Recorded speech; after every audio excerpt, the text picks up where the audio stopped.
wanted to say congratulations on the doco. I've had a chance to sit down and watch it, and I loved it. So congratulations.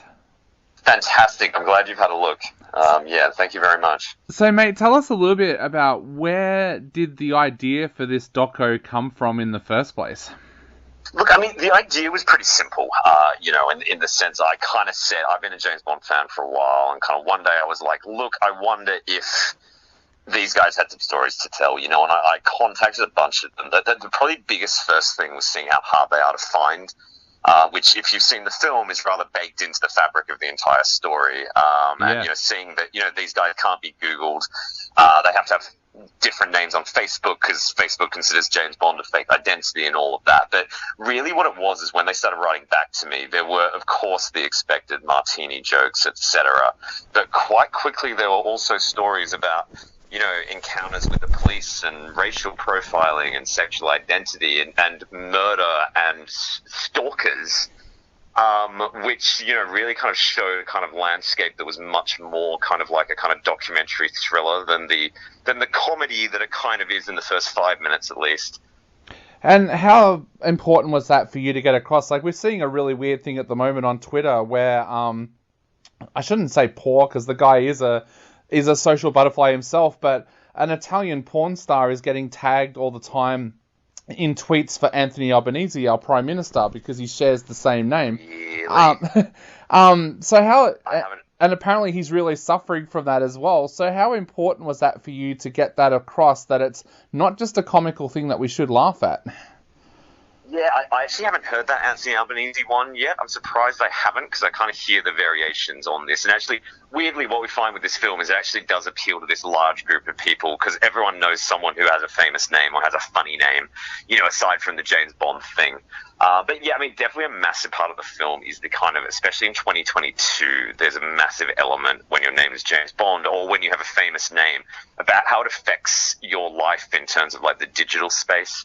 And definitely in the film, you'll see, we represent that kind of digital noise as kind of literally floating above the cities that these guys live in, because we really wanted to get across that kind of digital ether of James Bond that these guys live in. And then, of course, in the second half of the film, the real profound effects that can actually have on their lives.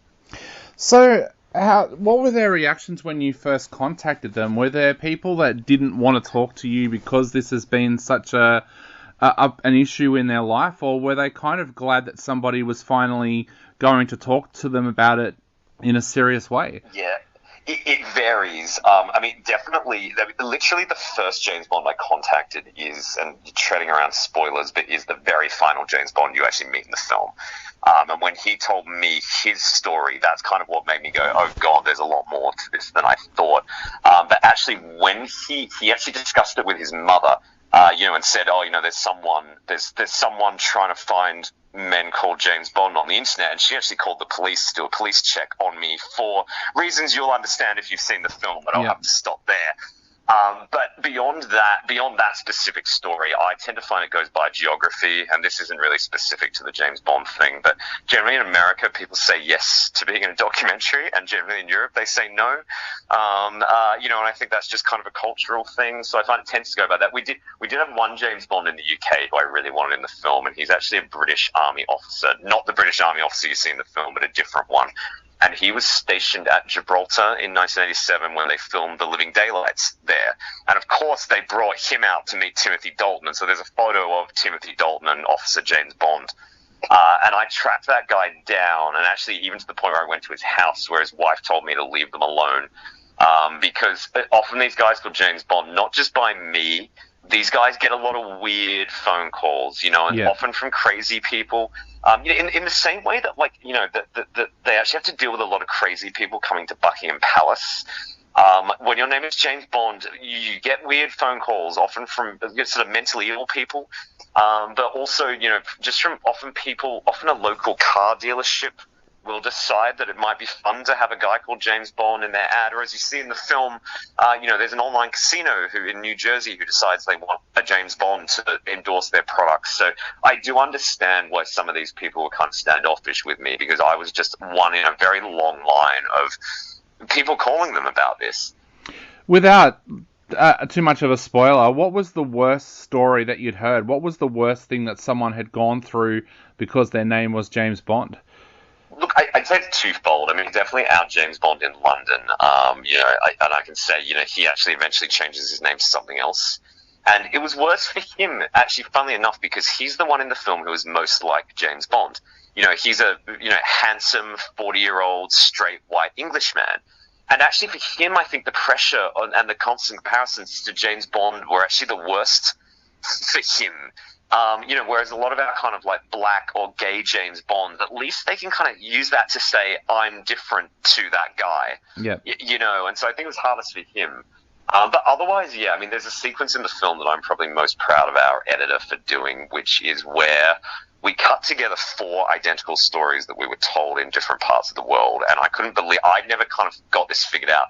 But they all tell the exact same story, which is why when your name is James Bond, you must always carry ID with you. And it's because every few years we all have an encounter with the police, and they will normally ask for your driver's license.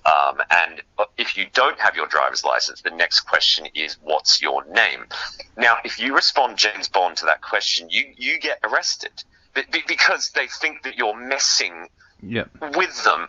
And so, that I found probably the most surprising kind of bad thing that happens to them. And, it's a very small sample in the film, but what was particularly interesting is that the one black guy who that happened to actually ended up in prison for 60 days because of this, because even after he went to the judge and said my name actually was James Bond, they said, yes, sir, but you were antagonizing the police officer. And he ended up actually in prison for 60 days for that. And I found that pretty surprising. And it was stuff like that we kept coming across that, how do I put it? How this name James Bond kind of came into other social issues we have. In this case, the issues between, people of color and police in the United States. And it was pretty fascinating when you throw the James Bond thing into that mix. What happens then?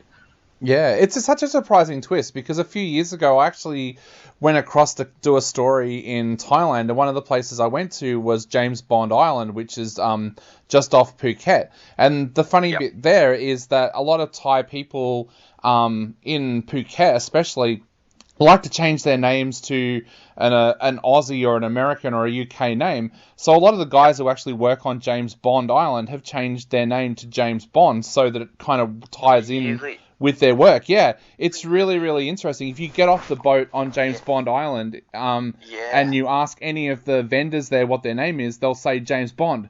So it's like, really? Yeah. I didn't know. I haven't heard that one. I'm quite surprised. I'm glad I didn't hear that a few years ago because we would have ended up filming for another year. And I think James Bond Island does briefly appear in the film, but I actually didn't know that one. I mean, we had a look as well. There are a lot of guys called James Bond in like India, but we kind of went, that's not what we want to be doing with this film. In the end, there is an element of name change to it, but we wanted, if there was going to be someone who changed their name to James Bond, we wanted it to be highly motivated. And for very good reason, and not just some guy going, I'm going to change my name to James Bond because it's funny. But yeah, that's really interesting. I spent a lot of time in Thailand, and I've never heard that before. Yeah, it's really funny. Like, and the funny bit was the boat that we went out on that day. Our boat operators' names were Latte and Joker, and when we talked to them, we found out that both of them had changed their names to names that Americans would understand. But the funny bit was Latte's real name was Mary. When we asked her what her Thai name was, she said, "Oh, it's Mary."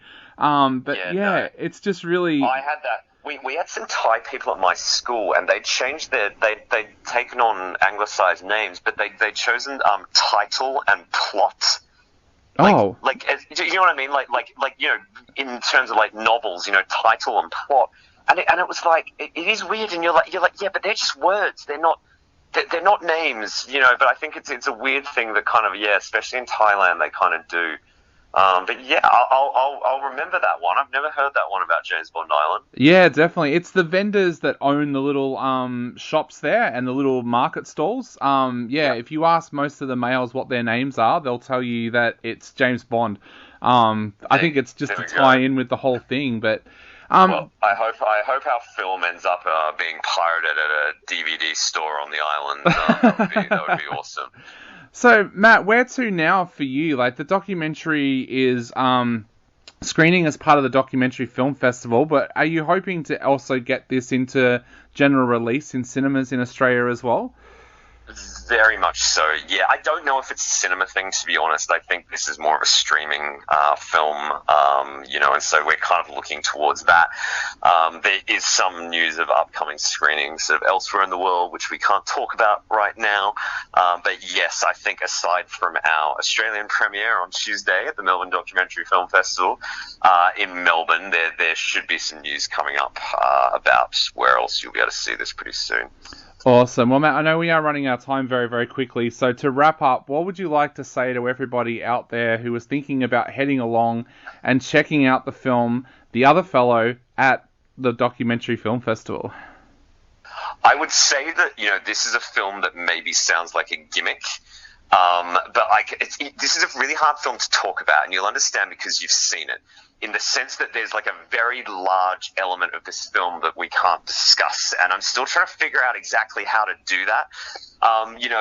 It's a film that very much starts as a comedy, but very much has a quite serious, emotional, and almost thriller storyline to it. And so if you're not so much if you're a James Bond fan, but if you're a fan of films like The Imposter, or those kind of thrillers that kind of have a real kind of like halfway twist to them, I would recommend getting along to this film, and it should be quite an interesting Q&A with the audience afterwards. I don't know what your take on that, Dave, is. Is there anything you can say that'll get people along? I think go along and see it. Like you said, it's very much like documentaries like The Imposter. So head along and check out if you like documentaries that feel like they're going to have a comical feel, but then take a very, very serious turn. I think that's probably the best way to sum it up.